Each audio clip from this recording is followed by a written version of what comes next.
grab this. All right. Welcome, everybody. It is Wednesday, September 17th, 2025, to the OU Auburn pregame show. I'm your host, OUFlagGuy, and I'm joined tonight by Sean and Gavin. Gentlemen, how y'all doing tonight? How have you been since we had our world beater game against the Temple Owls just a couple days ago as we prepare for our first afternoon kick and SEC conference opener this Saturday against the Auburn Tigers, who are going to probably, hopefully, maybe bring their war eagle.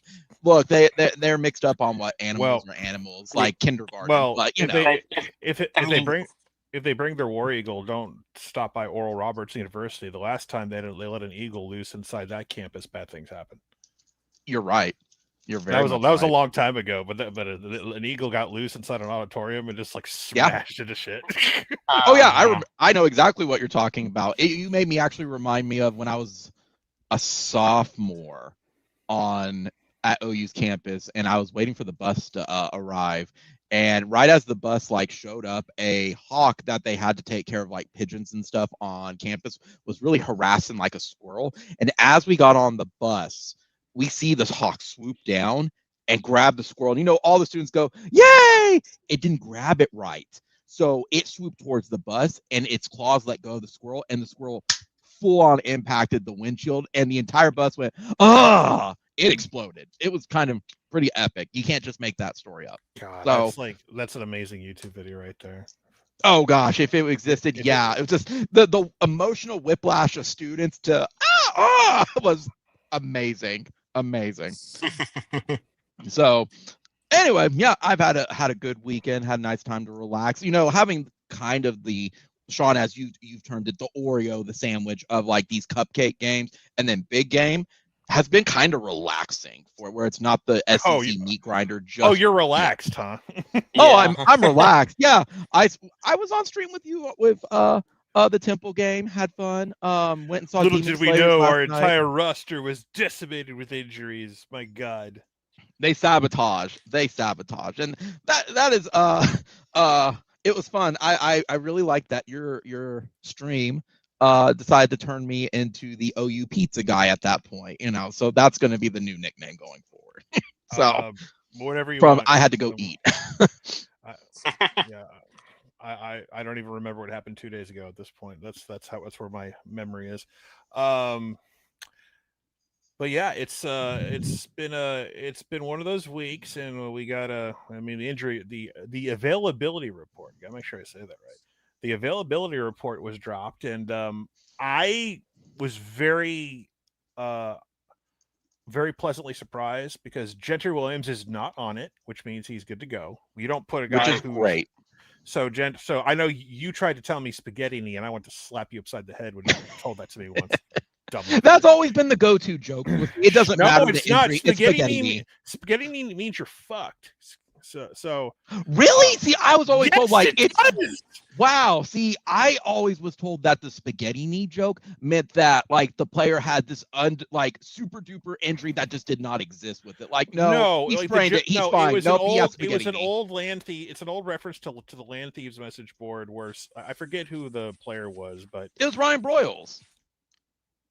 Was it? I don't think it was. It was Broyles because they said something of his knee shattered into a million pieces. It's and he was fine, but it was no, it's and he the idea is, but that if you say they have spaghetti knee or whatever, it means they're done for, type of shit. So, there we go. See, now I learned something even. The other one is did he drop his keys? Because that's another old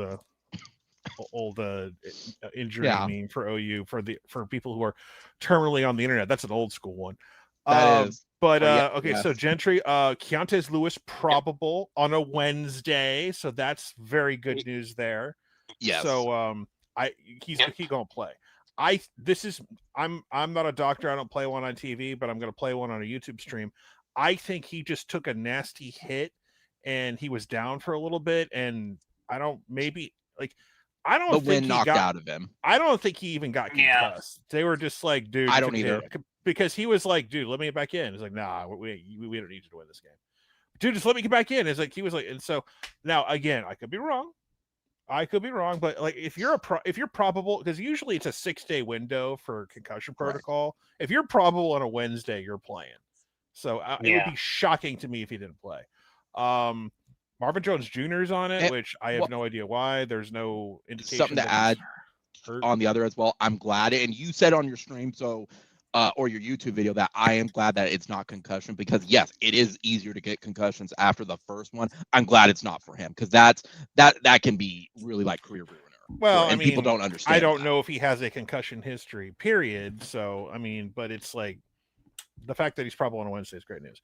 Marvin Jones Jr. is questionable, which is like, I mean, maybe he's a little dinged up. I have heard nothing about Marvin Jones Jr., but I'm not worried about it, if that makes sense. Well, the key thing is the O-line.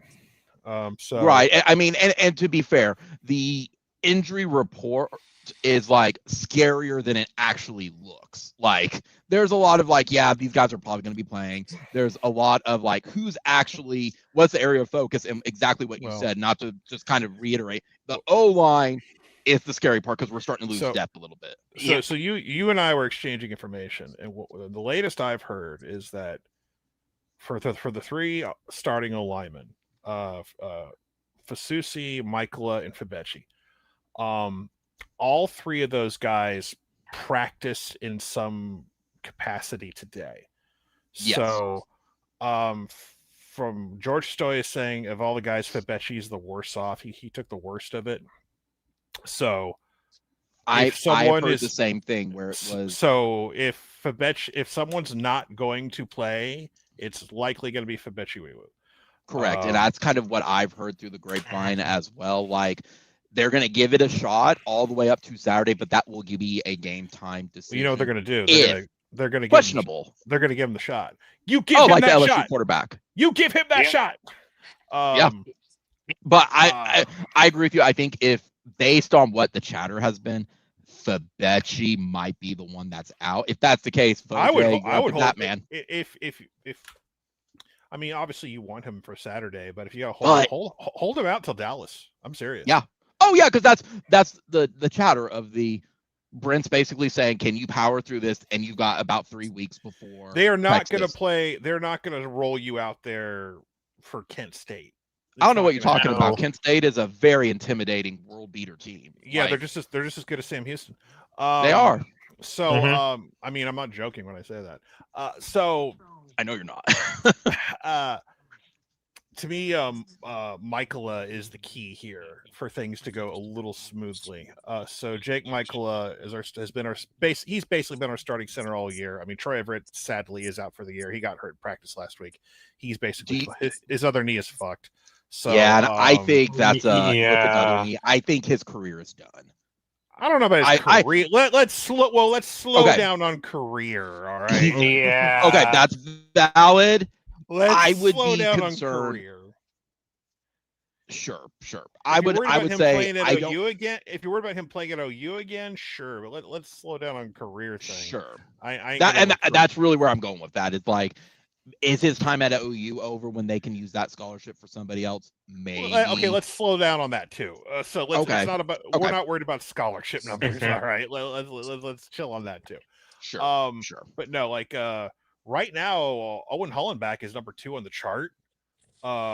Like he's straight up number 2. So I don't know if the plan is, if Michaela can't go, that you just play the true freshman who is now Owen Hollenbach is country strong. He country strong. Mm-hmm. So if you need to throw a guy out there who could just like needs to block, but is he gonna be able to like run the O-line? Is he gonna be able to snap the ball? How well does he know the cadences? How well does he know the signal? All these things. Can he direct traffic? Those are the key things. So because from what Stoya is reporting is that Fabechi was the backup center and he may not go. So correct. Now you're going to either a true freshman who's inexperienced, or you're going to a walk-on. So or do you throw Eddie Pierre-Louis in that situation? It's just, I'm sure they have options and they say they feel comfortable. They have a plan, and I hope they do. But I think all three of those guys, like, I'm going to make the joke all night, give him the shot. They'll start whatever treatment they need tomorrow, building correct. Up to Saturday.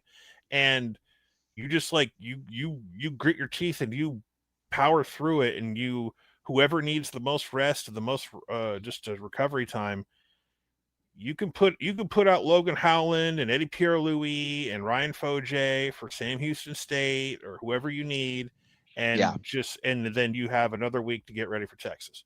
So Auburn's going to be one of those games where I know this is the type of shit that scares OU fans and the PTSD is going to set in. I am nowhere near that. The defense is for Oklahoma. I don't know if you guys have heard. It's pretty damn good. And so good. That I don't know, Sean. The Auburn fans think that the Baylor D line was much better and the defense was better, and that Michigan. No, they're saying their offense is better. Which on a technically stat wise, they're probably correct, but we're living in different worlds here, and I'm not worried about. It's like you know who doesn't have a good defense? Baylor. No, Baylor does not have a good defense at all. Which is shocking considering who their head coach is. That's kind of like, I mean, it doesn't have, I'm not asking them to be top 10, but it's like, bro, you're Dave Aranda. Like you made your money. Like Dave Aranda kept me up at night when Riley was here. Correct. And he like, Dave Aranda kept me up at night, but now it's like, dude, where were you back in 2019 and 2021? And like, where were you? Yeah. Come on, man. Where was this Dave Aranda? Yeah. So it's Auburn's just being weird about this game too. Like, dude, they're Auburn. Like, guys, here's the thing. Go ahead. I have my joke too, but I'm sorry. I'm on a rant. I'm on a roll here. But yeah, go ahead. Here's the thing. I think we all have to take into account. This is truly our first year in the SEC when you think about it, because we're actually a legitimate football team now. We're not kind of just like we're not the handicap kid in the corner, just like, maybe they roll us in to play some like board games, and then we sit inside while everyone goes outside for recess. We were the handicap kid last year. We were in the wheelchair. Now we're actually getting out there. We're on the monkey bars. We're playing Red Rover with everybody, and now that people got to pay attention to us. So we actually get to trash talk with other teams on a legitimate, scale with them. And I don't even know where to begin, because I did a impromptu stream last night. I had like one OU fan saying, I haven't seen any Auburn fans say anything. It's like, you in the wrong places then. Dude, I've seen Auburn. You ain't looking hard enough. Like, I haven't seen all the Auburn fans I see on my timeline are worried about this game. It's like, yeah, those people exist, but then there's the troll accounts, which people should not like. I do not interact with the troll accounts. I say what I see them say, but the troll accounts, some of them are really obvious, and they're very inflammatory. Absolutely. And it's just like some of them are kind of funny, but it's like they're bait. It's obvious bait. And the thing I find hilarious is that there's this one Auburn fan that I'm in love with. I love this dude on like one of the On3 message board. He is so obsessed with that Justice Haynes 75-yard TD run as like proof. Oh that our defense, I know exactly what you're talking about. As proof that and all these Auburn fans like, bro, that was like one play, and like that was like most of his rushing guards came off that one play. They kind of shut him. But Sean, they still did it, and we could do that. Like, bro, it was like one play. But Sean, with that play, they were averaging almost nearly 4.5 yards per run. But if you take that out, it's more like 2 yards. But with that play, it's like, dude, it was the only touchdown they've given up all year. Yeah, but like Michigan's not that good. And it was like, dude, and they're all just trying to talk them off the ledge, and it's like, or not even off the ledge. Like, dude, it's like. And they're not even saying Auburn's going to lose. They're just saying we need to stop having this OU is bad conversation on defense.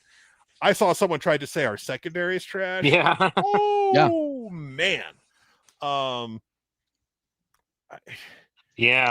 saw one, Sean. No, legitimately, no joke. I saw one that said, "I'm not worried about John Mateer. Yeah, he's really good, but he's thrown an interception per game. I think Baylor's quarterback is." And I think Sawyer is a much better quarterback, and that he's probably going to be in the Heisman contention here in about 2 weeks. Because statistically, he's had the best 3-quarter. Are you kidding me? He's had the best 3-quarter stat spree. And I went, No. What? The school from the Big 12 that won Heisman's left like 2 years ago. It's over. No, that's not happening. So Yeah. Yeah. and guess what? We have the current leader right now. Granted, it's September, and I don't count September Heisman winners. Correct. But at the same time, it's like, no one from Big 12 is winning shit anymore. You ain't winning no Heisman anymore. I know Travis Hunter did it, but that was because of Dion. For more, he got that because of the Dion hype and the fact that that Travis Hunter was a unicorn. He played both sides. He played both sides of the football and was awesome on both sides. That was a rare unicorn that you see once in a lifetime, if ever. Correct. So yeah. And to his credit, Big 12 ain't winning any more Heismans. So correct. And even to my thought, I think he was actually really good at what he did. He was not like spectacular, but to play both sides, like he was really good. No, he deserved it. No, he deserved it. Yeah, he deserved it more than anything. Anyway, yeah. So the point is, I am just. These Auburn fans are silly, and I love them. And like, and the Auburn trolls are like, and the Auburn trolls are just embracing their fake national championships that is claimed, and it's great. I mean, it's very impressive to win 4 extra ones in like a 1 month span. Oh no, they won. They won. They won 7. They won. 7. Oh, I'm sorry, 7. They won 7. They claimed 7. See, why would they claim 7? That makes them still have less than Alabama. Like, no, but it's a little brother complex. That's all I'm going to say about that. You see? Oh yeah, they're the Oklahoma State of the SEC. But see, here's what's happening. Here's what's happening. The troll accounts are embracing that, but when you call out when OU fans are calling out the troll accounts, here's what happens. Actual Auburn fans will get in there and try to like back it up anyway because they're being attacked and they can't help themselves. Yeah, but it's like, I'm sorry, Auburn fans, but I'm sorry, Auburn fans, but like a month ago, your administration, your SID was sitting on the toilet playing Candy Crush, and an ad for Temu popped up, and you clicked yes, and you ordered some fake national championships. It's exactly what you did. Yeah. And we have to have the age-old conversation of like, well, the AA record books that recognize it is like they recognize that your stupid math poll from Louisiana exists. That's all it says. We recognize this poll is a thing. We don't recognize it as because the NCAA doesn't award national championships in the highest level of college football. End of story. Yeah. If they did, they would hand out that boring ass trophy they hand out to every other fucking sport. That boring ass NCAA trophy that looks like it belongs to that you would give to a high school. The NCAA it reminds me of the old school like AP like kind of like little plaque that they had. The NCAA national championship trophies they get for every sport are so boring, and it's like, Patty's got a ton of them, so you've got plenty of chance to see them almost every year. But it's just they suck. They're not unique at all. So I just think it's hilarious that like they're upset. They were obsessed with claiming 2004, and because we lost to USC, that's validation for them for some reason. But it's like USC was like, for a while was like vacating that, but we didn't get it for some reason, but they should. And like they went into a Sugar Bowl and barely beat a crappy Virginia Tech team that wasn't that good. So that was their validation. So like, here's a hint, people. Here's something people don't realize about 2004. The SEC kind of sucked that year. It wasn't that good. It really wasn't. And and also the number 1, number 2 preseason teams went undefeated. What did you think was going to happen? They weren't going to knock them out, guys. Like I know we got our asses whooped. It happened. We have to own that scarlet letter, but it doesn't, like, you guys those guys got their asses whooped by SC the year before on their own home field. Whooped. Remember, we don't have to own that anymore because that belongs to TCU. We handed that off to them when they got, wiped off the map and skull crushed and drugged against Georgia. We may have a scarlet letter, but it's not the one anymore. Yeah. Silver lining. So anyway, but yeah, the Auburn fans have been cute. But yeah, their Temu national titles are very adorable. I'm sure they'll last about a year and a half till the dog knocks them over and they break into 1,000 pieces or whatever. My coworker, she went to Alabama as her undergrad. I went, all right, got a question. On a scale of, because I know you're not fully like vested in football, you went for actual education in school. How much did the Auburn fans? She's like, yeah, they were weird even for us. They worship magic trees, okay? They do. They worship magic trees. Yeah. Sean, we did get a question in the go ahead, Gavin. Oh no, I was just saying, yeah, basically worshiping them to where their sacrifices is rolls of toilet paper every time. They're throwing the skin of dead trees onto trees. It's kind of weird. Which is ironic in its sense. Oh my That's a gosh. good reference. You made me think of it. The gingerbread man lives in the gingerbread house. Is he screaming or not? We will not know. We did have a question though, Sean, in the chat that I do want to discuss. That I think we have to address the elephant in the room, as someone pointed out. Well, people are watching this thing. That's amazing. Oh yes, Yeah. not on the injury report. Is he going to get playing time? And I think at I think he. Like, they didn't say in the chat that he's not on the injury, but, like, is he going to get playing time? And I'm like, I think at this point it's time to start discussing, like, he's in the doghouse or he's not. Okay, he's not getting stuff done. Yeah. Here's the thing about Jay Knott. If he had not gotten in the games, period, we could have the conversation. Clearly he's hurt. But we can't have that conversation because they put him in the games. And they're putting him at very specific times. Like, all right, I guess you can get reps. That's not a good sign for Jaden Ott as guy in the locker room or guy on the practice field. Correct. That's a signal of he's ahead. Unless there's something he's there. The only other explanation is that they're working him in very slowly because there's something else wrong with him. But man, I mean, we discussed it on your live stream. Like, all right, let's see how this game goes. See what the injury report is. But with him not on there. But no, you and I are watching and having a long conversation. Then out of nowhere, there he is. And that was it, though. And it's like he was the unicorn on Saturday where he had his one play. Like he had one little decent run, but that's it. And here I've heard some people bring up, like outside of the fan base, Jay Knott's a bust. It's like, bro, it's not mattering right now. That's the good news if you're Oklahoma, because Torrey Blaylock has stepped up and taken that job. He's running back one, by the way. It's over. Yeah.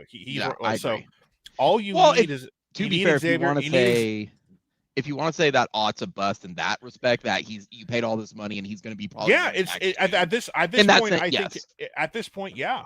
So yeah, if he's, I don't know I have no idea what the specific issues are or what's going on, but there's we need to stop having this DeMarco is a bad coach shit. I know everyone has their thoughts on DeMarco, but this is not a DeMarco problem. So correct. I'm not blaming DeMarco because apparently if Torrey Blaylock is able to do stuff the right way and get playing time. Javonte Barnes is not like the greatest running back ever, but he does the little things right. He blocks and he can go out and catch passes at key moments, and he can get some tough yards and get garbage and run through trash, as the coaches love to say. And I think Xavier Robinson is just still getting off the rust. He's getting more and more playing time, and I think he'll be more valuable in the future. And then, look, I don't know for Taylor Tatum, for example.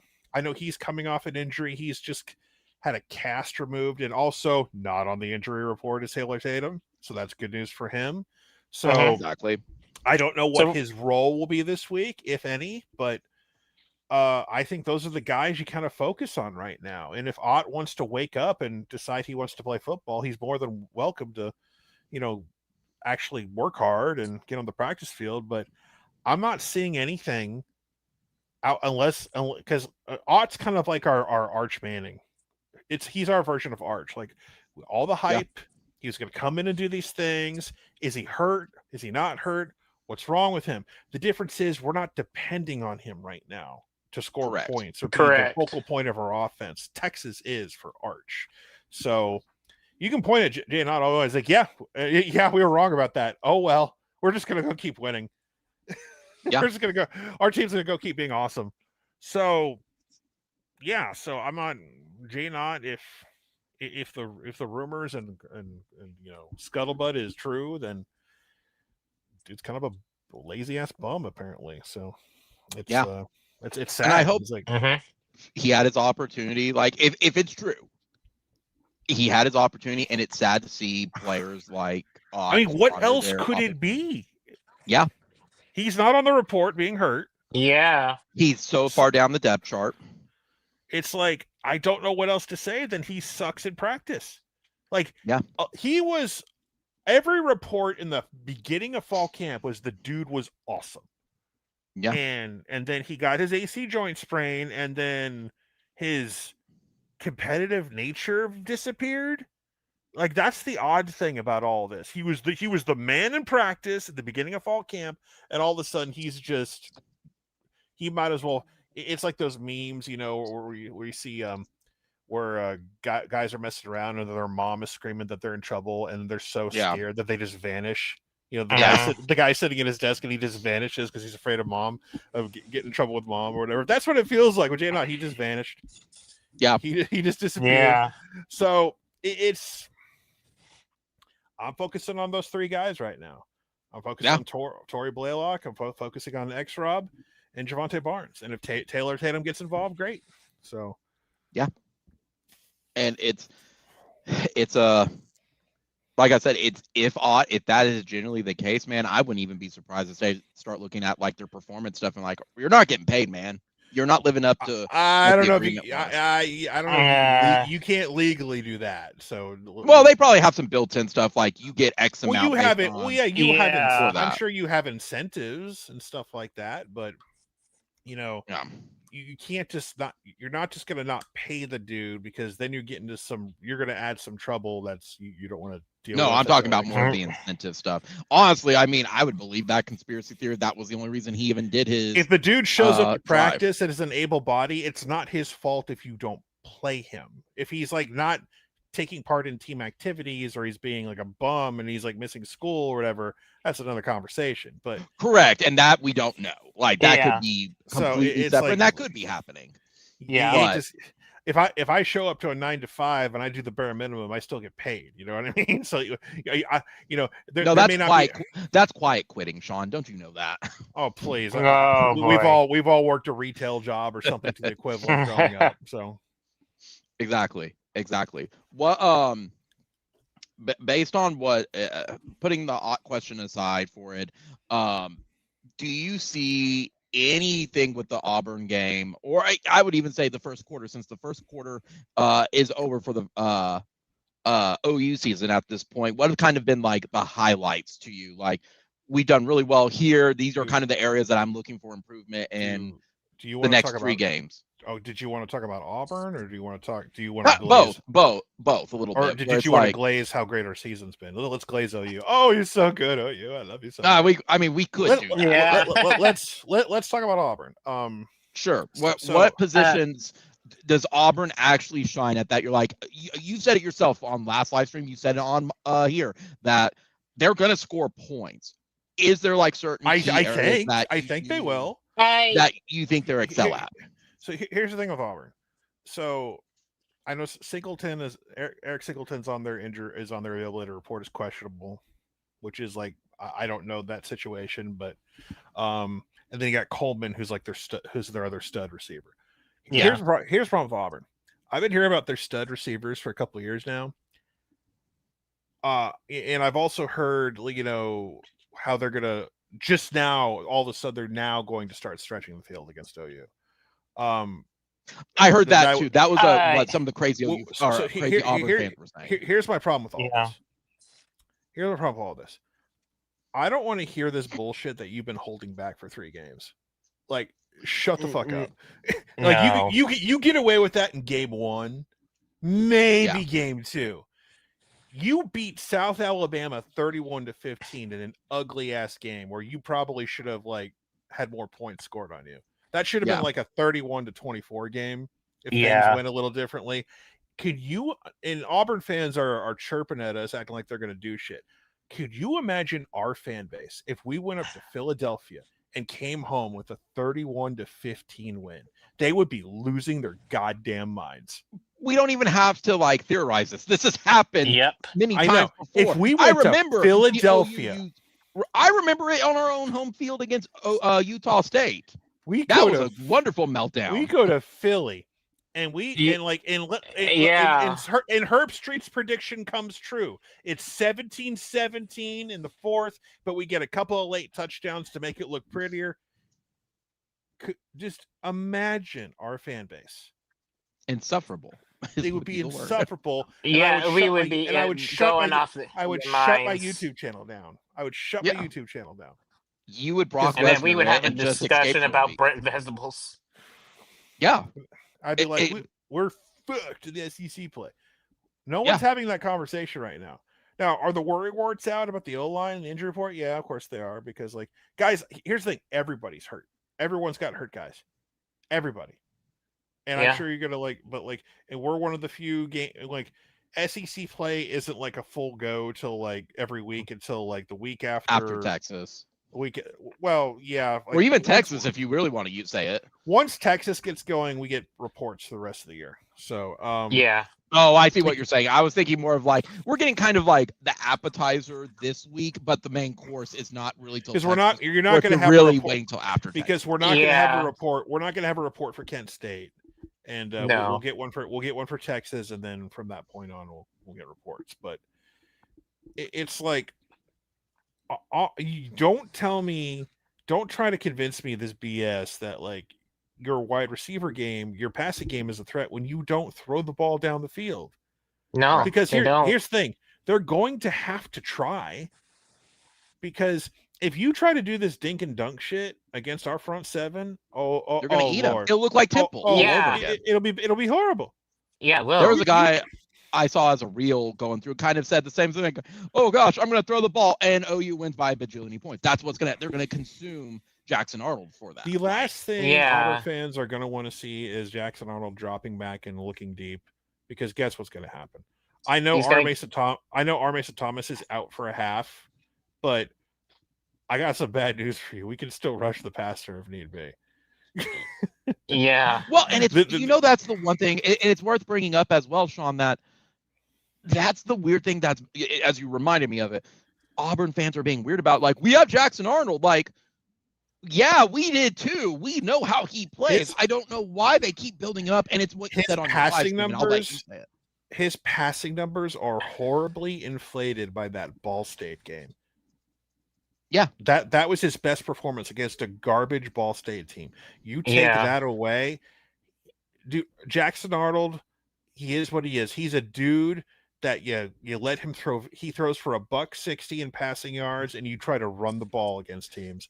You're not running the ball against Oklahoma. No, and this is like one of the best rushing defenses that we have in a long. Our passing defense is better now. Granted, we haven't had anyone really challenge that yet, which Auburn needs to do. Mm-hmm. But their offensive line is good. It's not better than our D line. And correct. And they're gonna try to say, well, our Mason Thomas is not available in the first half, and we're gonna take advantage of that, buddy. I wish you the best of luck. Because there's somebody behind him. Yeah, it's not that just that. I wonder if Brent is gonna unleash Danny Okoye on Saturday. Finally, I think so. I believe so. Is this a game Danny Okoye finally gets to do some shit? So, and if it is, and then if this is his coming out party, great. I know Marvin Jones Jr. is listed as questionable, which is I have no idea why, but questionable is better than doubtful. So I assume he's going to play. But even so, like, the interior D line is going to be a problem for them.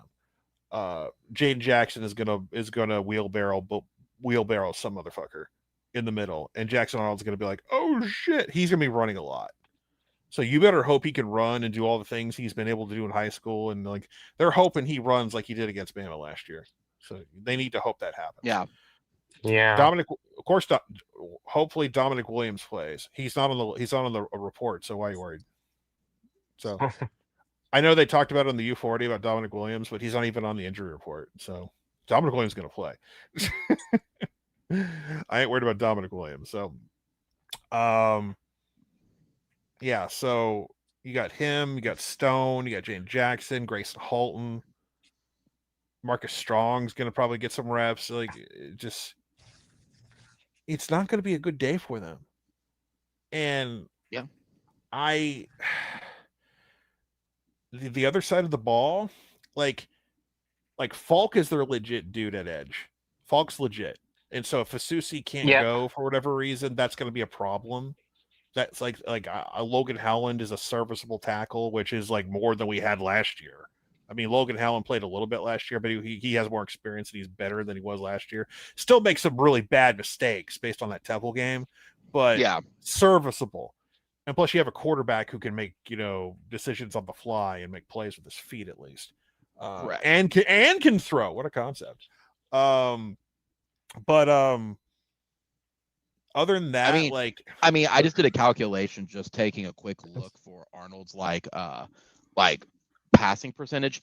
You're right. You're very much correct, Sean and Gavin, that Ball State really inflates the stats because even with that, he only has a 68 to 69% completion. That's horrible. No, that's not good. Now that's good. Whoa. What are you 68? What are you talking about? 68. What are you talking about? What are you talking about, Josh? To me, you got to be 75-80% as a quarterback. No. What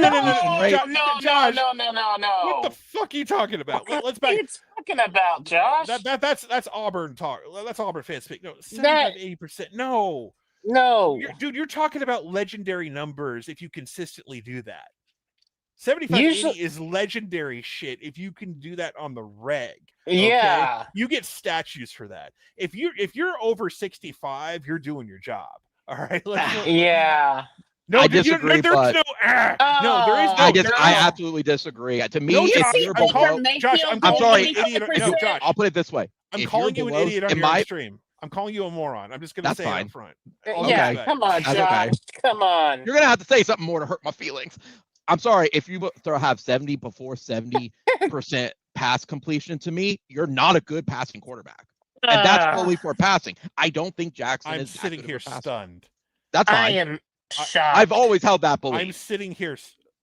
Yeah, I've always held that belief. Josh, it's 2025. Yeah. And 65 and over is good. Okay. I think it's 70. No, not okay. Fine. Yes. Sure. I don't think that's good. I think if it's 70% and over, that's where you're good at your completion. Anyway, you're pissing me off right now. Okay. That's just my opinion. Anyway. Okay. We're gonna have we have to have a conversation. Okay. Yeah. Okay. Let's have a conversation. Do you think Landry Jones was a good quarterback at Oklahoma? Yes. You want to know what his career average was? Landry's career average was, I want to say it was 73%. It was 63.58. Okay. Okay. Sam Bradford got a statue out front on the stadium. What do you think his completion career average was? I would go more high end for Bradford. I'd probably say 76. 67.64. How about another Heisman winner, Jason White? What do you think his was? This is modern football. This is modern football. Last 20 years. What do you think Jason White was? Man, Jason White, I'd even go really low, like 71, solely because 63%. 63. Baker Mayfield. What do you think his was? Baker's probably 80. Oh my God. No. 69.8% for a career. So I just listed you 3 guys and Landry Jones. 3 guys who have statues and Landry Jones. And none of them come close to your ridiculous standards. None of them. Then I can retract that. I can admit I'm wrong. That's why me and Gavin are losing our minds. Yeah. What you're saying is like 75 days. That's legendary shit. The only way you can do that is you only throw 1 pass a game, and that's it. Yeah. I'm sorry, but not for 70%. Not for 70%. Like, you know who has 70%? I will say one thing I will say. I do understand the difference of what you're saying for like Landry versus say if it was like Steve Davis. That I get. Don't get me wrong. I'm not saying that. But nobody threw the ball in the wishbone era. Right. That's what I'm saying. Where it's like I understand there is a different era for that type of stuff. I'll get one. Okay, I'll give you. Let's play a quick game, and you have one guess. One OU quarterback for his career. One broke 70% for an average. for only his time at OU, and he played a decent amount. He played a decent amount of games. One guy broke 70. You want to know who it was? Kyler? Oh, No. Kyler was 69.85, by the way. Oh, God dang it. So even he didn't break 70. So do I at least get, is it just from beginning, or are you at least going to give me like, hey, it's after this, like 1960 or something? No, this at is least modern. This is modern. Okay. Modern. This century. Can't be Radler.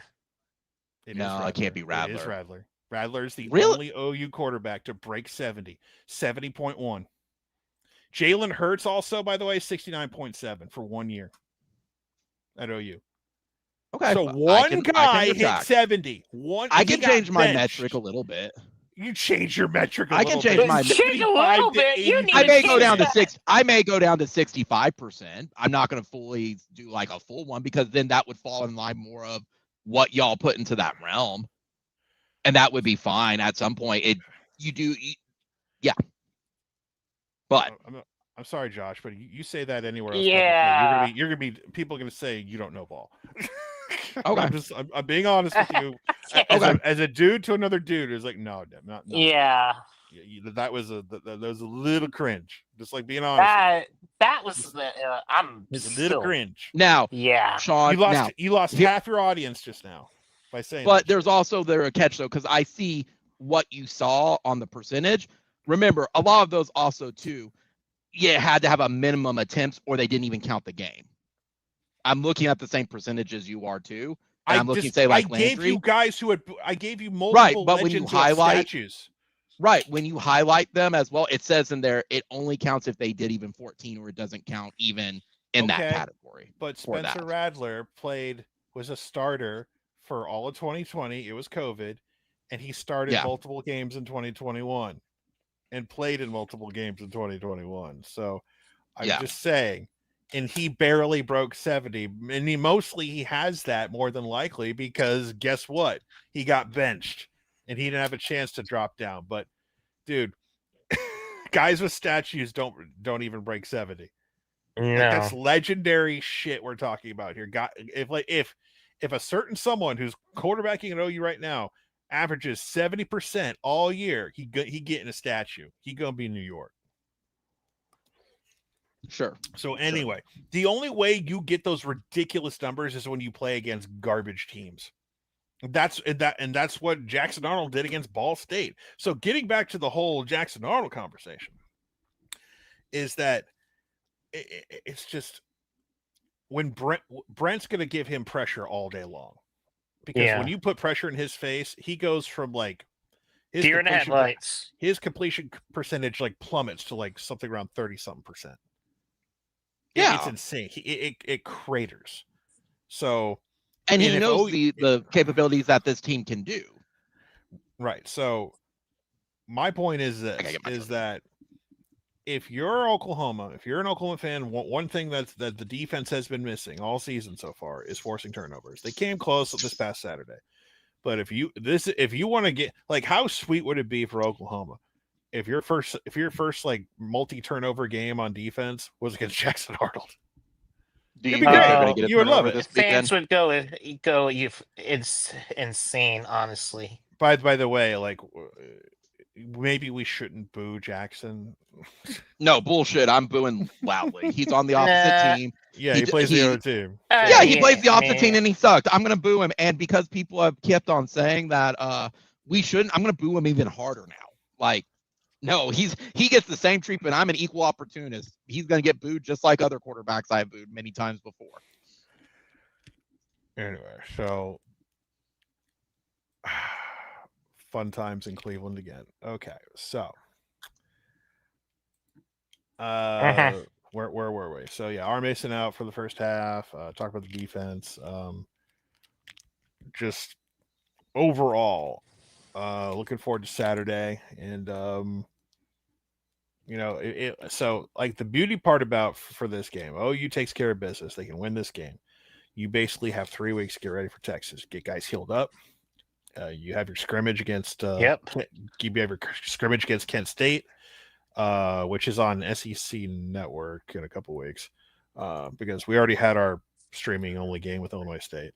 So you get through that, and then you're ready for Red River, because our good friends in Austin, they had a rough weekend this past weekend. We're speaking of booing people.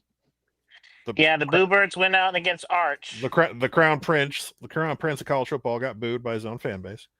Yep. Had 10 straight incompletions, and I was late to my gathering on Saturday, and just I couldn't leave the house because I'm like, I have to see how this wraps up. I couldn't get. I had to see how the first half ended. Now he ran into the end zone by scrambling, which is like, okay, he does something good, well, I guess. But man, did you please tell me you saw Orange Bloods trying to keep the fan base motivated? That they had the comparison graphic between him and Joe Burrow's big start of the season in 2018. That was like, Are you fucking kidding me with that shit? Yeah, like seriously, come on. Are you kidding me? They are cringeworthy. They're really holding on to that hopium and copium, and boy, it's embarrassing. It's absolutely embarrassing. But here's the thing. They're out of their minds. I watch the Orange Blood pods lately because it's entertainment. It's cinema. But even like they will publicly talk about how shit needs to get better and this, that, and a lot of their fans are in the mode of like they're still in denial that like, hey, no, they're gonna go 11-1. They're gonna get this fixed. It's very like fanboy stuff. Yeah, it's them not wanting to accept the reality of what they're actually seeing. And Dominic Williams, what's this? Dominic Williams plays. I said he's gonna play. He's not on the report. So what's this? Hope he plays. I think. Yeah. You unclick that right now. Yeah. Dominic Williams plays. Right. Hold on, I'm having. There we go. You are malfunctioning multiple ways. You are malfunctioning multiple ways tonight, aren't you? Yeah. So, I think I got it fixed. So yes, the Texas fans, they're in a delusion on that. I'm thinking like he's gonna Joe Burrow this, or he's gonna be like Notre Dame fans are all up in their fields right now. Like, well, maybe we can turn around. Like, dude, it's done. I mean, Arch was. They were expecting Arch to throw for 75-80% every game. I mean, look, if anything on Arch, and if anything, I only had like maybe just one pass, and that was the Ohio State game. That was the only pass I'll give him. But everything that I've seen so far, he is not the guy. I'm sorry, he is not the guy. Well, here's the thing. Arch doesn't pass the eye test at all. No, he doesn't. Well, no, he doesn't pass any test right now. Well, that's fair. I need someone to come out and actually say once and for all, is he hurt or not? I need someone to say it, because all I'm hearing is he's not hurt from Sark. But this wouldn't be the first time. This would not be the first time, period, that they've played the whole, after the fact he was hurt. They did it with Xavier Worthy with his broken hand. Yeah. They definitely did. They definitely did it with their boy last year, Ewers. Quinn. But Quinn was hurt all. I mean, there was nothing to hide because you knew he was hurt because he missed games. So, I think if I'm a Texas fan and if they try to pull he was hurt bullshit, I would lose my mind, and I'll tell you why. Because if he's hurt, why is he playing? He's obviously not effective. Oh, wait, I know why. You literally have no one behind him, and you're Texas. Yeah. You have no one behind him. Like, I literally, the funniest thing I've heard recently? I heard Ari Wasserman say, you know what's so funny? I can't even name Texas backup quarterback right now. No one can! You could last year because that's who Prince Archibald was. Like, you're Texas. Yeah, they don't exist right now. Like, I mean, I'm not going to sit here and tell you Mike Hawkins is awesome, but I feel comfortable Mike Hawkins like running the offense and getting some shit accomplished with this offense. not going to sit here and tell you he's going to be the ultimate playmaker and win us games. Yeah. But with our defense and the skill players healthy, I feel like Mike Hawkins could do something with a week of practice and just like doing whatever if need be. Yeah. They don't even entertain the idea of benching him because that's a Sark mentality. He's going to ride or die. It's not just the Sark mentality. It's the media circus. If you bench Arch Manning, the extra attention you get would be wild. It would be, and they did this to themselves. They invited this circus in there. And I have to wonder when Sark knew. When did he know it's like, this guy kind of sucks. What's up? Because I keep hearing last year. I would say last year. Here's like last year. His throwing motion is, they're saying, Arch looks like a guy. He's the type of guy during practice. Maybe he does okay in practice, right? He pays attention. He does what he's supposed to do. But when bullets are flying, all that shit goes out the window because it's real then. You know what I mean? It's it's the simulation, like using the Army reference, the simulation versus real combat. I could practice in the Army all I want, but if I'm not there and if my head's not on straight, all my skills and drills and going to the range and breathing control and like make sure I have a good just everything when it comes to firing my weapon. If I got center mass, I'm looking at the target, but you're not shooting paper targets or pop-up targets when you're at war. You're shooting against real dudes or real live bullets are coming back at you. It's not just downrange one way. So I part of me wonders that like now that I think last year when he was the backup, there was no pressure. Last year, there was no pressure on him. It didn't matter what he did because he in his back pocket, he had the he's not ready card. He's still young. He's still learning. So anything that went wrong last year, because trust me, when they talked about how well he did last year, go back and watch that Mississippi State game. That was a 7-7 ball game before he threw that pass down the field that everyone loves to point to. That long TD pass. It was a 7-7 game with the worst team in the SEC. That was not good. And now we sit here today with what Mississippi State is right now. We could conceivably think Texas go to Starkville and lose. My earlier percentages stuff aside, I've been chirping a little bit, even saying like I think realistically right now where Texas is, they could easily go 5-7, and I could even make an argument for 6. I can't go that far, but I can't necessarily like argue with you on that with your incredulous, horrible take about passing completion percentage. But but when you look at their 7 and 5, when you look at their, I wouldn't even go 7-5 because when you look at the schedule, like I'm going it's just I'm my going 7-5. Okay, so I'm going just personal opinion on it. I don't think Florida is nearly as bad. I don't think Kentucky's any good. No. They're not losing to Kentucky. These are the games I think they're going to lose. I don't trust Arch in Florida at the Swamp. Okay, and I think Florida hang on there. Okay. I was with you a couple weeks ago, but Florida and Texas are the Spider-Man pointing meme right now, okay? But that's who's the Toby and who's Andrew Garfield? No, it's you know exactly I get what I'm talking about. Stop that. I do. They are literally the Spider-Man meme right now. So you're right. Just because Florida, because that's going to be an ugly 6-3 football game the way it looks right now. But I would lean Florida being the 6 because I don't trust Arch on the road. And I think that's very valid. I think that is a very valid. DJ Lagway threw 5 picks on the road and just. And I get that. And I get that. Arch isn't throwing a lot of picks. He's just not connecting, period.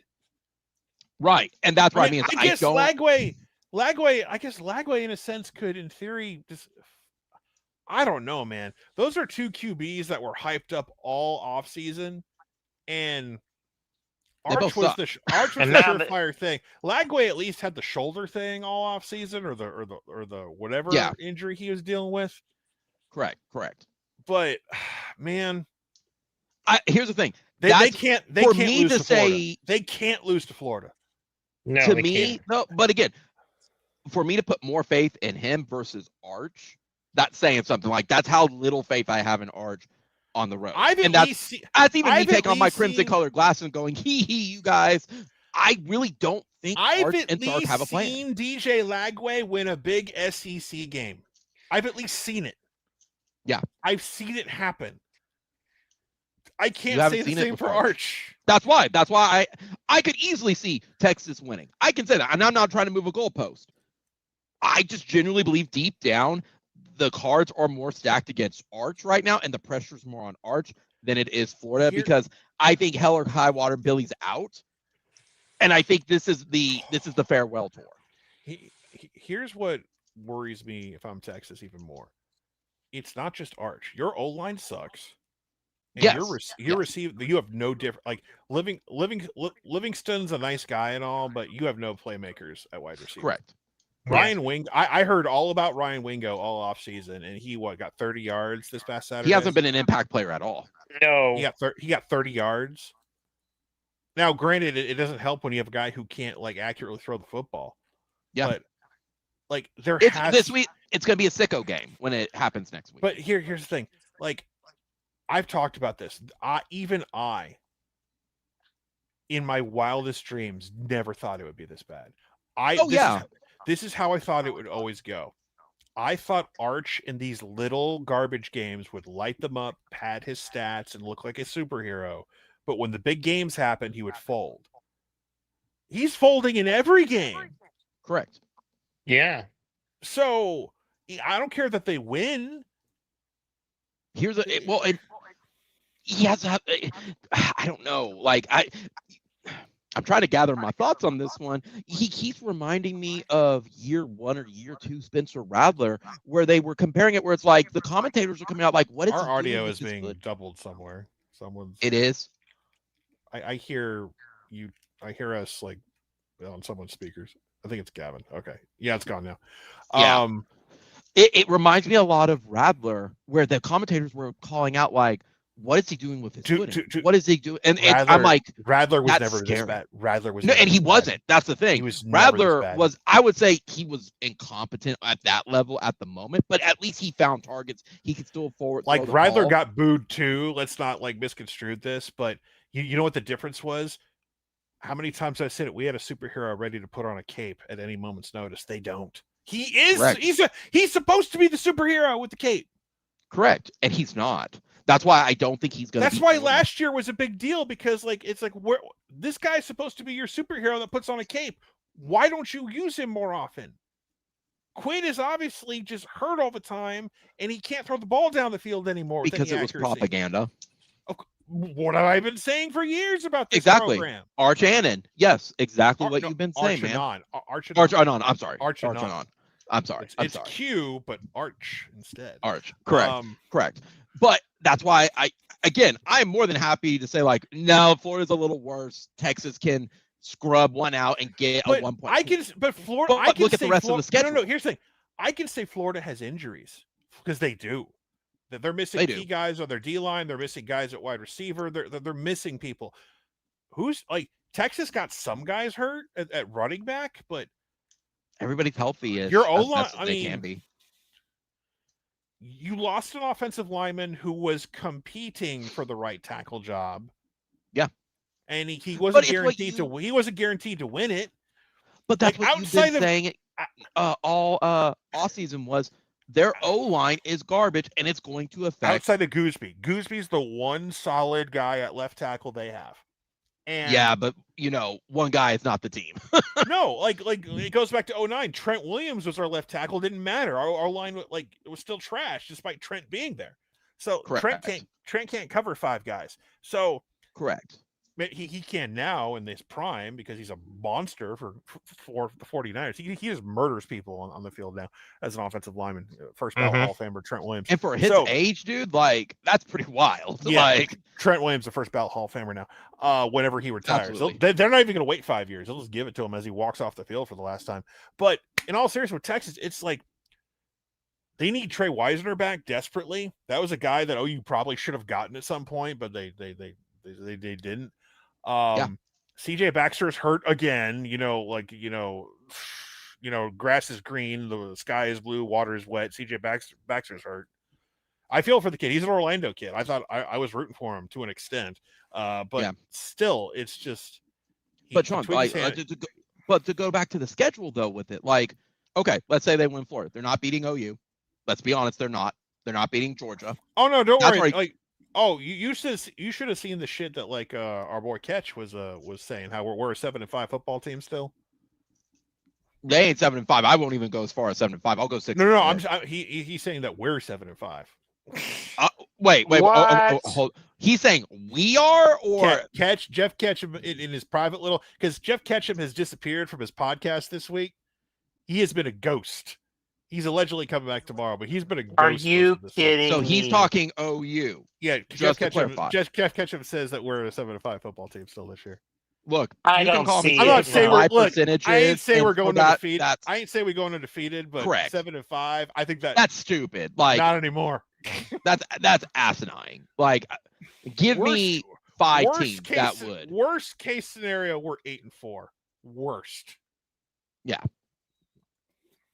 It's like, again, like they're in copium and hopium mode for it. Like, I keep on seeing people like, yeah, Mateer's not a Heisman candidate. I get it. It's only September, but dudes, who's the other consistent quarterback? Carson Beck. Texas, they're really high on their defense, but at the same time, they keep calling out Colin Simmons for like being, a loaf. Yeah, that's your best player next to Anthony Hill and Taff in the secondary. Yeah. So you tell me, like, your best edge guy is loafing it. Well, and that's why I keep circling back on their schedule. If there's 3 teams, yes, could they be a 7-5? I guess they could, because the 3 teams are Florida, Vanderbilt, and Arkansas. And I think Arkansas is going to be out. Arkansas got Taylon Green. They lost to Ole Miss in a shootout, but they can score. I think so too. I think they're going to be out for blood, and I think the mentality I have with Florida is I think they are a little bit better than the credit they're getting. I think Arkansas. No, man, like better. I'm telling you, Florida and Texas are the Spider-Man meme, and whoever wins that game, it's going to be like a bonus win for them this year. Correct. It's going to be a bonus. But do you think that Texas can beat Vanderbilt? As they are right now. No, not right now. No. Can they beat Arkansas? I think Diego Pavia will find a way to score some points. Like that's a game that Texas defense would have to. You think about this. In a bubble, if you put us in a bubble right now, sure, would I pick Texas over Vanderbilt on a neutral field just based on talent? No. Hang on. God damn it, let me finish. I'm not done with my. On talent, yes, I would pick Texas to be the favorite in that game. But you have to think about at what is Texas going to be when they get to that game?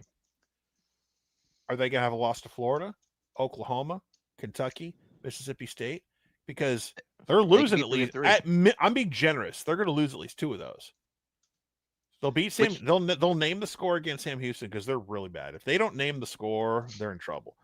But if this continues, let's just say they lose to. Let's just say they lose Florida, they lose OU. They have 3 losses, and then they squeeze a game out. They run the ball well at Kentucky, and they run the ball well at Mississippi State. They run the ball, play good defense, right?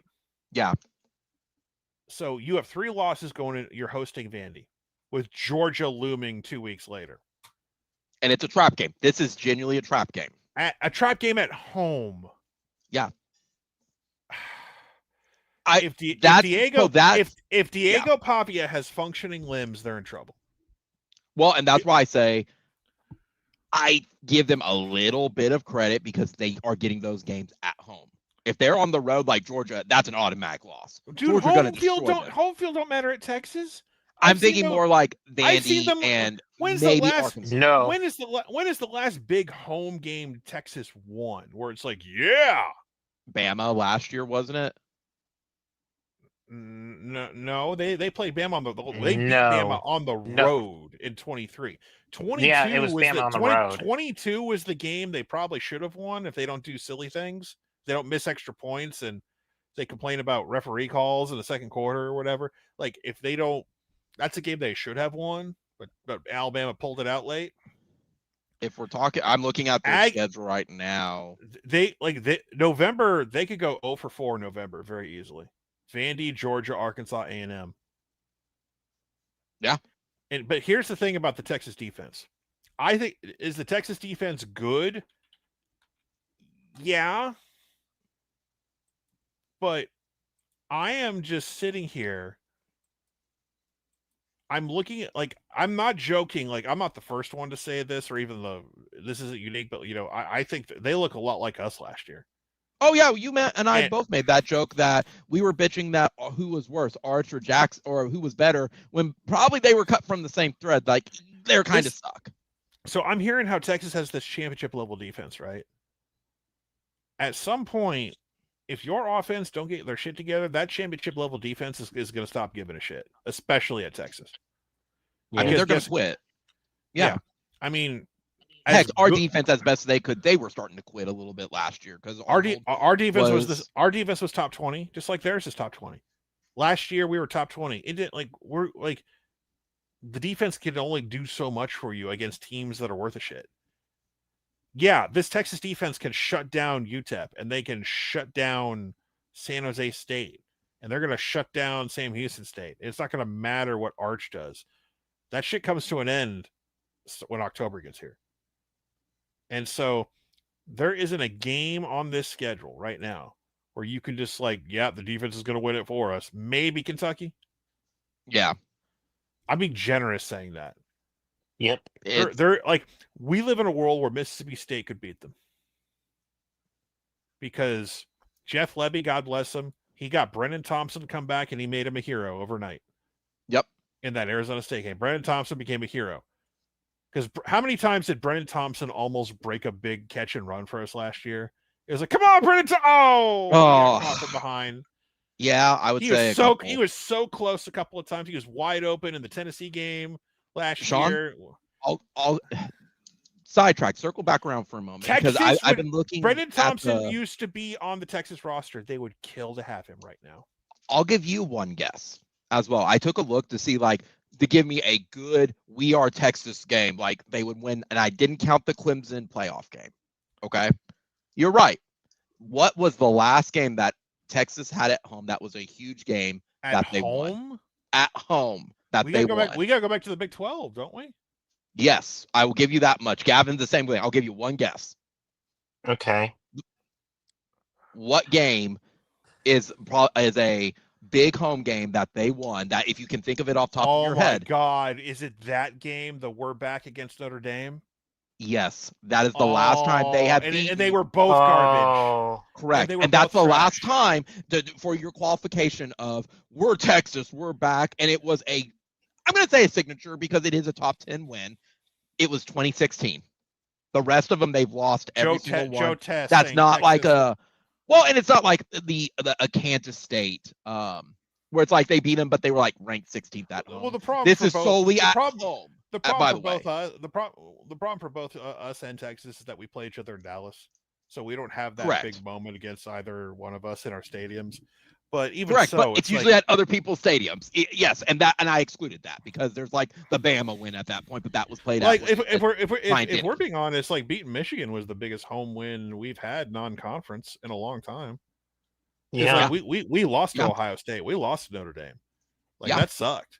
So having the big home game, it's fun. It's nice to have that big W this year. So, but man, it's also good for the donors.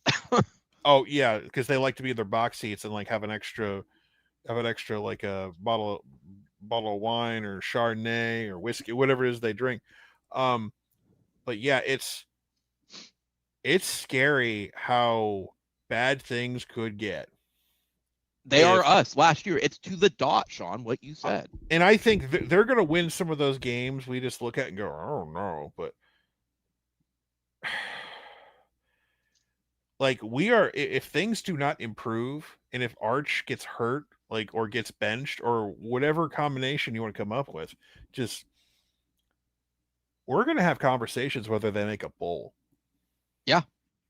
For the preseason #1 team in the country that was picked to win the national championship, that had the quote-unquote Heisman Trophy winner, a guy who was guaranteed to be a finalist in New York for the Heisman Trophy, that was going to be the #1 draft pick next year if he decided to come out. That's what we're having a discussion about right now. Is it wild to you that we're even entertaining this? Where it's like, is it or is it not? I feel like I went to the wishing well, dropped a penny, and my dreams are coming true. I really do. I feel like Jiminy Cricket has showed up on my windowsill, and I'm a real boy tonight. I really am. It's great. It's just, this is fairy godmother shit right here. And do you think this is going to? I am the main Josh. I am the main character of Planet Earth because I'm the head writer of this season of my life. I am the main character syndrome has taken over me right now. Yeah. Because I couldn't have written it almost any better. We haven't even gotten to Dallas yet. Here's my question to both of you. And I'm trying to think of how to word it, but if this comes to fruition, that Texas say they go 5-7, let's go worst case scenario. Give them a couple wins, but they still losing season. Will Texas revolt and say this is on Arch Manning, or are they going to say it's on Sark? They're going to hate both of them. Are you kidding me? I think they're going to go. Dude, Arch had to. Dude, Sark put like was it Taft right next to him in the media availability this week in the where they do in the press conference room. Yeah, Arch wasn't by himself. He needed a battle buddy. He needed a security blanket in Taft next to him. I was like, dude, what are we doing? What is happening here? I mean, it's a that wild... is the most Homer. Yeah. That room is the most Homer beat reporter media you get in the country, and you felt you needed to protect him. That's how fragile this dude is right now. Yeah. Like, I don't know what's going on. If I'm a Texas fan, I need something to Sark is hiding the fact that he's hurt. I need that to be a reality for any of this to make sense. But then that makes Sark look like a bad coach too. That's where I would say, like, yes, that's where some of the backlash will happen. Well, no, but we circle back to what I said earlier. He can't bench him. He's the chosen one. I'm sorry, Gavin. I've been stepping on. Go ahead and talk. I'm sorry, man. I've been stepping on you all night. Hey, I'm used to it anyway. I think a lot of this too, I've kind of put a little bit more with Sark, if anything, because like it's like it feels like starting to become a pattern. Honestly, we've seen it with Ewers, where he's been hurt and everything, and if this is the case to where Arch is hurt, now I have more questions of like, okay, is Sark just trying to basically go where the end justifies the means? You're just basically sacrificing it to just get wins. That's where that's where I'm kind of having my questions at. Sure. Because if he's playing go through with the injuries and stuff like that, that's where I'm having my issues at right now. I mean, look, that's the question I wanted, Gavin, was how do Texas fans have enough goodwill built in with Sark that they're just going to say, man, it sucks, Arch was a bust, and move on? Or are they going to be... No, dude, this isn't a regular player. This is the greatest high school recruit ever. And you and plus to piggyback what you said, Gavin, it's like, if he's hurt and he pulls he's saving that card to pull at the end of the year to save his ass. Well, he was hurt. That's what it feels like. And you know what I heard this week too? What the narrative is going to be, and this came from Ari Wasserman, and I just rolled my eyes. If he benches Arch, the narrative was going to be, well, Sark couldn't develop a Manning. I want you to think about that statement. That's trying to save Arch still. That number one, yes, but number two, the narrative is going to be Sark couldn't develop a Manning like it was his God-given right to be a great quarterback. That's what I see where you're that's going the with that. mentality we're at here. Well, he's a Manning. He has to be great. Yeah. Grandpa was great. His uncles were great. He's got to be great. No, Which- he doesn't. Which, I mean, I'm Not saying this. everybody in the has same genealogy and I'm everything. saying this. Well, and I'm saying this as a in general with that. That's a media problem because it's what you said before, Sean. Of like, in a very very small sense, you feel bad for the Arches, the Sanders, the Barry Sanders son, the Deion Sanders son. Like, Yeah, but like they're nepo babies that are all put due on these respect, pedestals that they Barry should. Sanders Jr. got nothing. Not even. He had a scooter date with Nick Saban once. That was it. Yeah. That's all you heard. That's all you heard about Barry Sanders Jr. He had a scooter date one day. That was the extent of his 15 minutes of fame, and he disappeared. No one talked to quarterback from that family with the established bloodline. That's a whole different animal. And just only a handful of people understand. It's like there was nothing to base this hype off of. There's nothing. Correct. There's nothing concrete to base this hype off of because they showed his high school games on TV and he didn't do shit. Correct, because he played against honestly trash opponents. No, not true. The ESPN one I saw, they did one of those. Let's bring a team from Florida to play him at his high school, his little private school. They brought a 3A team from the state of Florida. Not a 4A, not a 5A, not a 3A team. Yeah. Arch had like one long touchdown run. Other than that 3A team from the state of Florida ate his lunch. Yeah. That Florida, a garbage team from, he got his ass whipped in the state playoffs in Louisiana. That's why he didn't do the Under Armour and stuff. If I recall what you said he was an Under Armour Army All-American. He didn't do any of that shit. He didn't do Elite 11. He didn't do any of the things the typical 5 stars would do. Nope, he did not. He was insulated, incubated. He was protected. Yeah. He was overprotected and yet still treated like a star. And everyone just assumed, well, he's famous for being famous. He's got to be good. Life comes at you fast. I sit here. Yeah, it really does. I'm just for the past 2 to 3 years, I've just been sitting here going, what are we basing this hype on? Oh, and I'm not even asking. I wasn't even saying he was going to suck ass. It's like, dude, what can you tell because grown adult men were using as a legitimate argument. Well, his last name is Manning, and that's why. The fucking ESPN hype video that I jokingly showed the other time, last few times I was here. Yeah. It opens up with like, what's her face? The college playoff reporter. I forget her name sometimes. It's not Holly. No, it's I know what you're talking about. But like, she's the first one to say, can Arch Manning play? His last name suggests he can. Does it? Like one, like I knew it was like this. My suspicions rose immediately when he got put in that Georgia game last year, and he didn't have a Caleb Williams moment. Not to win the football, not even to win the football game. Could you lead them down the field and score a touchdown? He couldn't even do that at home. Yeah, at home. And by the way, that was Heather Dinch. By the way, I believe Heather Dinch. Yeah, I've been forgetting her name lately. It was, that's what I was thinking. But it goes back to this. That's why I was thinking Holly. No, that's not it. It was Heather Dinch. Yeah. So the moment I knew Arch was fucked it was in this offseason. They said Heisman Trophy favorite. He's going to go number 1 in the draft if he comes out this year. I knew he was fucked. It's like there's no way he'll live up to that. Impossible. Yeah. Because he hasn't played a down that was worth shit. Yeah. And everyone's backtracking and everyone's trying to do damage control. And that's why you're seeing stupid shit. Like, I am literally seeing the Colin Cowherds of the world and everybody parrot this shit. Like there was a homer at the press conference to Sark saying, well, you said he was going to have struggles this year. Isn't it a good thing that he's getting this out of the way now so that he's got nowhere to go but up?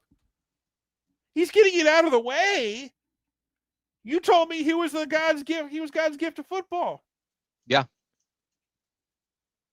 I can see, dude, if this was just the Ohio State game, he would be just fine. If it was just that, but it's not. It's not just the Ohio State game. And that's why, if I'm a Texas fan, I'm scared shitless right now. Yeah. You're going to be the first preseason #1 team to fall flat on your fucking face this bad. 5-7. That's my prediction. Yeah. I stand by it. I think Miami was like the last preseason #1 to lose an opener. That was like BYU, I think. Yeah, I think so. It was like so. Ty Detmer. It was like it's Ty Detmer who ended up winning a Heisman. So I think it was like 2004. No, I was No. This is like So 1990. Gavin, This is like 1990. Sean, you should pat yourself on the back. So you got the Notre Dame one and that Miami they lost to. Well, I was alive then, so. Well, that's valid, but they lost to Michigan in 1990. Well, they lost to BYU. Miami did. They were preseason #1 in 90, I think, and they lost to BYU. It was the Ty Detmer game. It set up Ty Detmer for winning the Heisman. Was it BYU? I'm pretty sure it was BYU, like because Miami came off an. Yeah, it was BYU. It was BYU. Yep. The way this wording said it, it was saying that they lost to Michigan in the opener for it, and that's not correct. I mean, I don't know Miami's schedules by heart or anything, but I'm pretty sure, like, because I remember the U documentary. They said, "Yeah, we lost to we played like crap," and then they played Texas at the Cotton Bowl that year and just whooped them, and they just embarrassed them in the Cotton Bowl. But jeez. My God, just. I mean, it's not. And here's the thing: it's not going to matter what they do Saturday, because the problem with Saturday for them, for Sam Houston State, that team sucks too bad for it to register. Yeah, some people are going to try if they name the score as they should. Like if they don't drop 50, something like it's over. If you don't drop 50 on this team, it's over.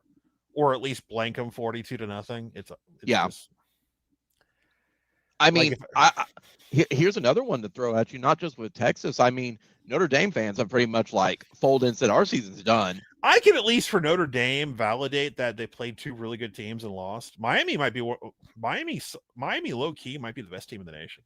Low key, yeah, seriously. Yeah. Here's a hint for OU fans: Miami's D line might be as good as ours, if not better. Why is it that when we have the nice things, it always seems to be Miami? It doesn't mean Miami is going to run the table. Miami looks legit.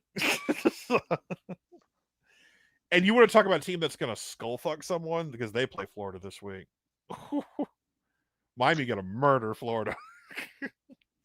Did you see? Yeah, and that's College Game Day. Yeah, did you see the spin piece for College Game Day? Like, well, God, why is Game Day going there? That's terrible. And they said because it's going to be such an important game for Miami. And I know we went to OU Michigan 2 weeks ago, and we could have gone this week, but we think this is a more important game. They were never storylines. They were never coming to Norman, but Michigan, Nebraska, in Lincoln. I don't know. Yeah, it's a helmet game. Yeah, there's even, and I can post it in the chat, but it's actually Reese Davis defends it. His exact wording was, "We want to find the best storyline of the week." Now, a lot of times people look at that and say that always has to be the game. But this is at Miami, right? Hold on. Let me finish the full one. Two teams that have the highest ranking if you have a ranked versus ranked game, but it's a little bit more than that. You can look for storylines.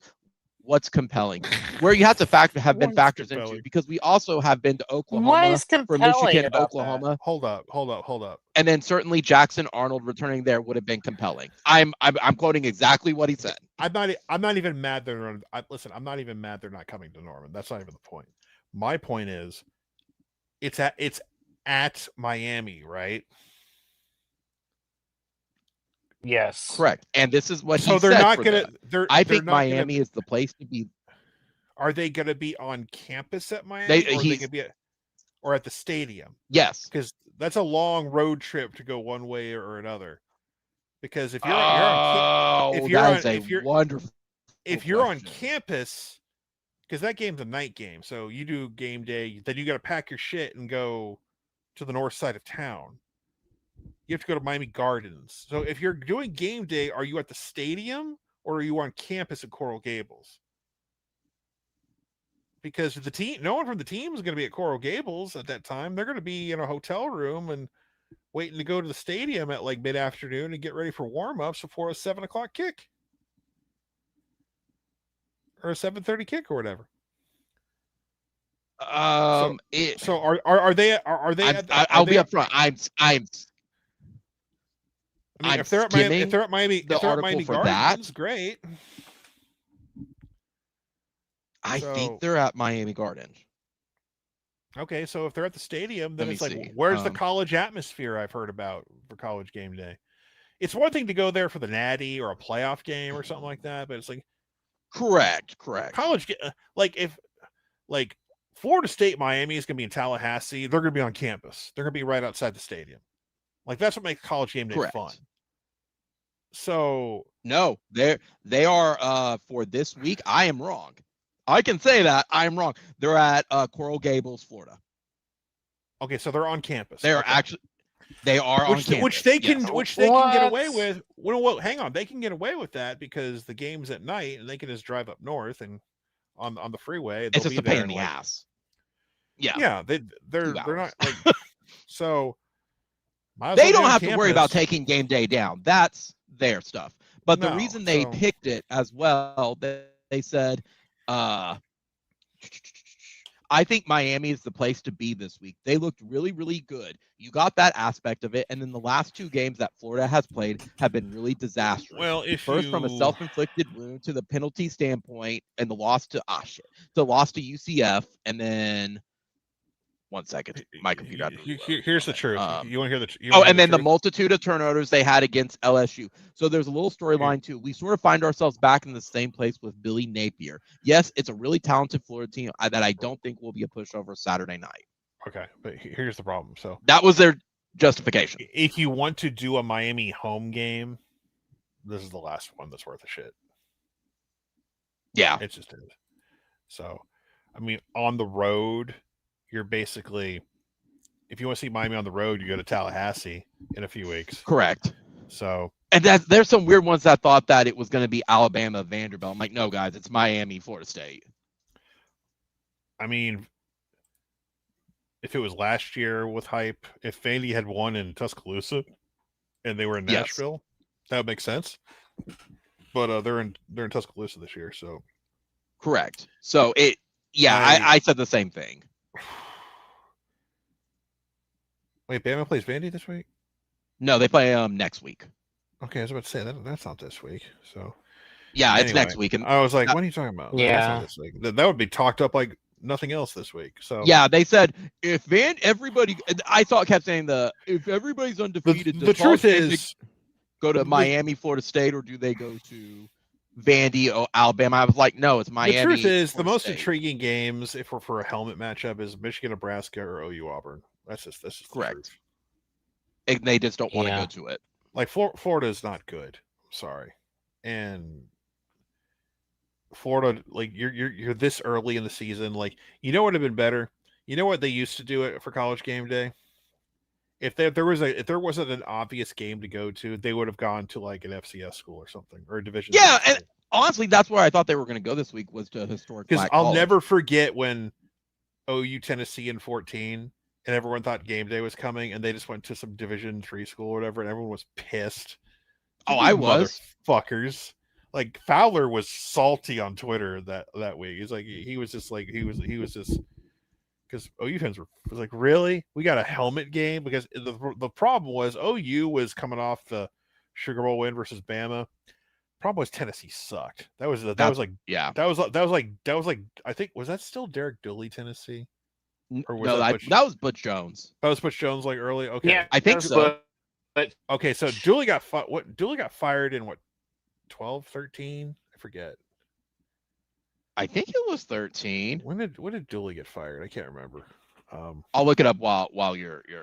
Dooley should have Because I gotten remember fired. Butch was there in 14 and 15. He got Right. he got fired at the end of 2012. Butch Jones' Okay, first season it was 12. 2013. Because Derek Dooley should have gotten fired in 2010 after that whole too many men on the field fiasco that cost him the win against LSU.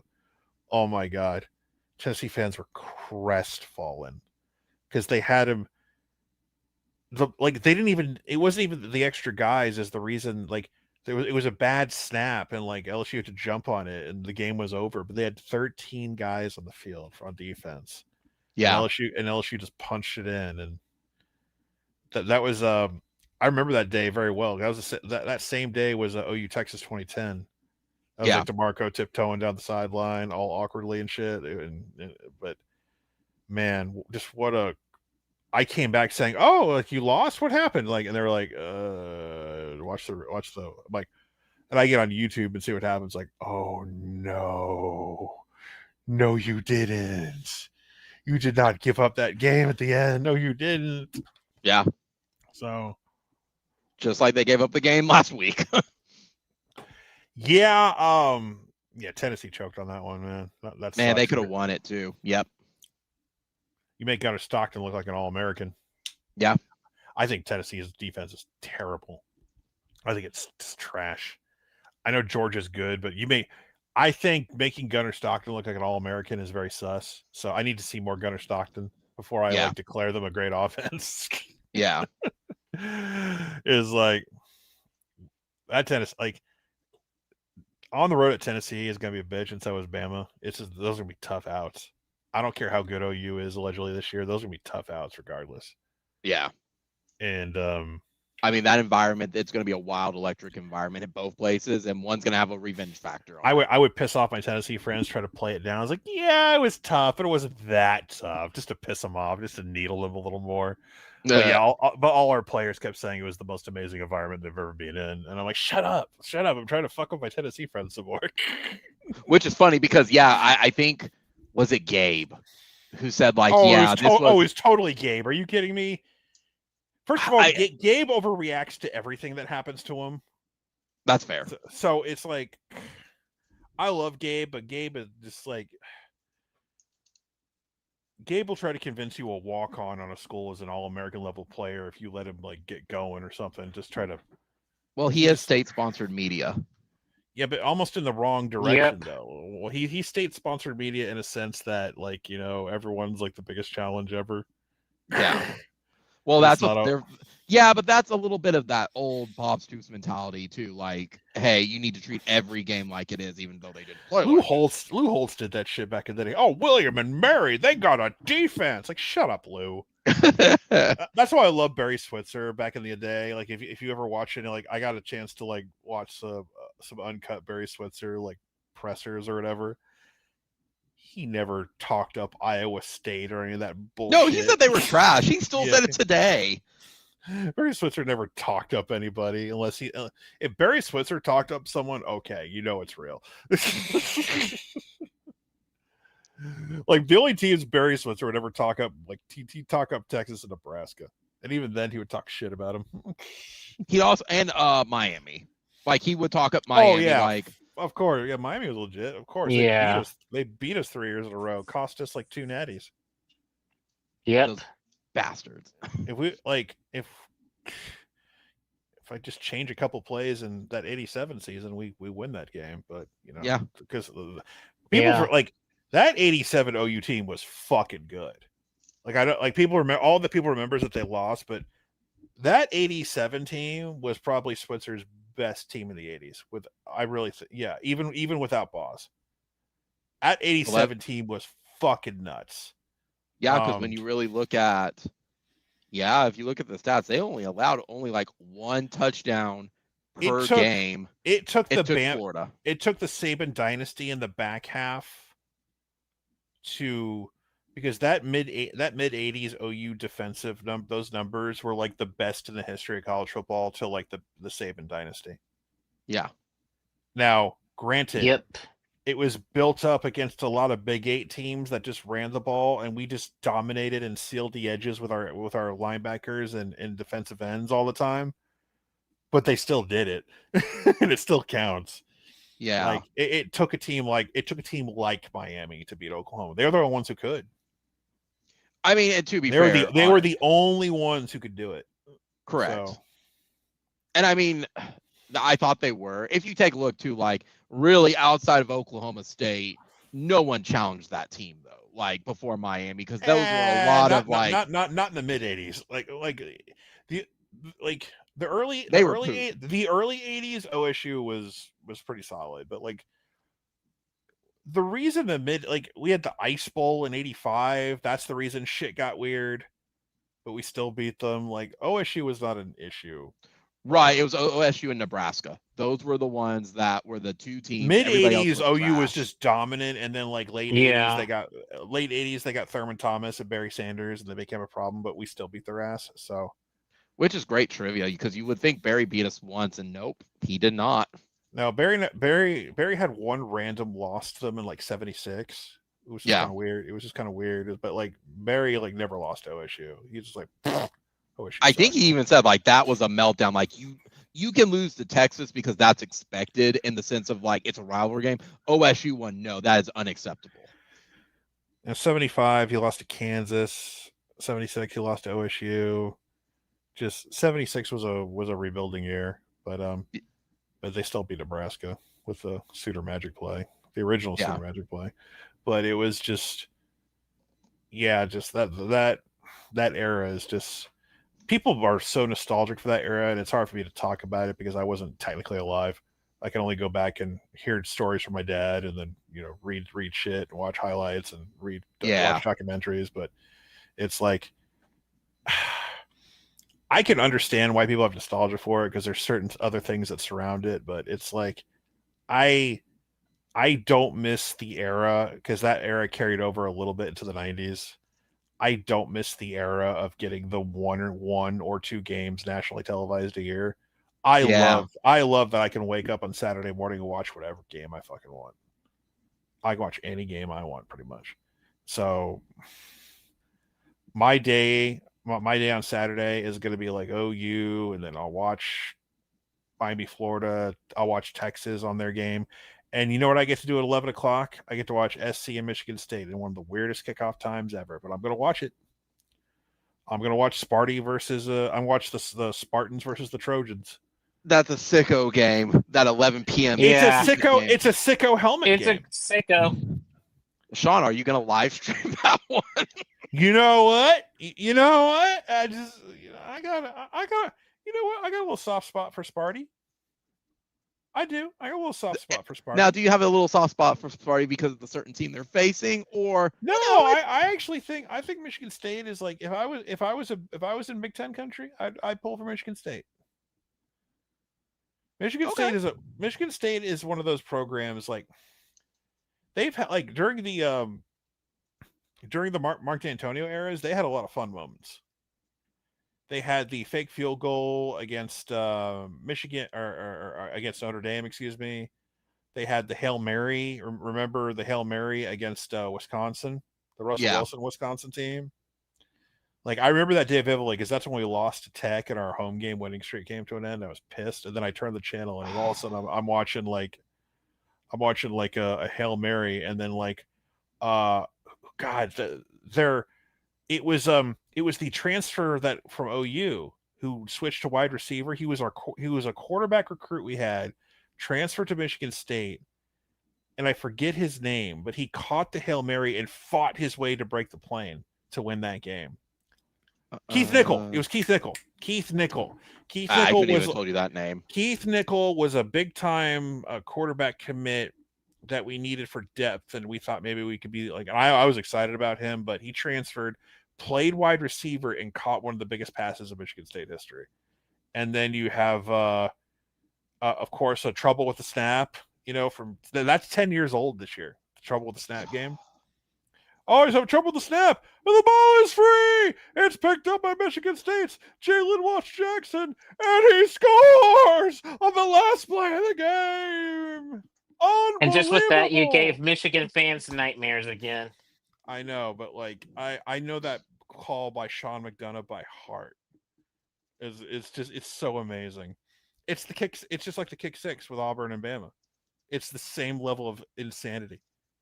It's like, how did that happen? How? And so, yeah, so I totally would have been a Michigan State fan. That's valid, and that's valid. You have a very solid reason for it, not just the who they're playing. It's no, they have some good stuff. Well, plus I think Michigan are scumbags, and like That's true. Ohio, it would be too easy to root for Ohio State too. It'd just be too easy. Yeah, to be. That's a Buckeye, why one of my that's too easy. acquaintances, he's a OU Michigan State. I believe he is from Michigan, but it's that reason he hates Ohio State and he hates Michigan. But he came to OU for like Sparty has a classic. Sparty has a classic mascot. They have really cool uniform color combination. They have a good fight song. It's kind of unique for their color combination. Michigan State has everything you would want. Michigan State is like everything you'd want if you want like a really cool, like stadium atmosphere. The stadium's a bit of a dump, but really, because I heard they had improvements on it for a while. I mean, it's okay. I think they're like they are the typical, the quintessential college football type of program. Yeah. In the sense that when you think just random college football team, they're not a blue blood, but they're like, okay, when I think of a college football game, I would think Michigan State is playing against, not just Rutgers. No, not Rutgers, like Iowa or something. I don't know. Wisconsin, stuff like that. Like, oh, see, I just looked it up. D'Antonio, like during the D'Antonio years were a lot of fun. Now you can't. Now D'Antonio kind of left him in a trouble spot because D'Antonio he turned into one of those coaches who was too loyal to assistants and he wouldn't change with the times and. That sounds like some coach up in like 45 minutes. Imagine if Bob never retired is basically what happened. So Mike Gundy. Yeah. No, D'Antonio was way more successful than Mike Gundy.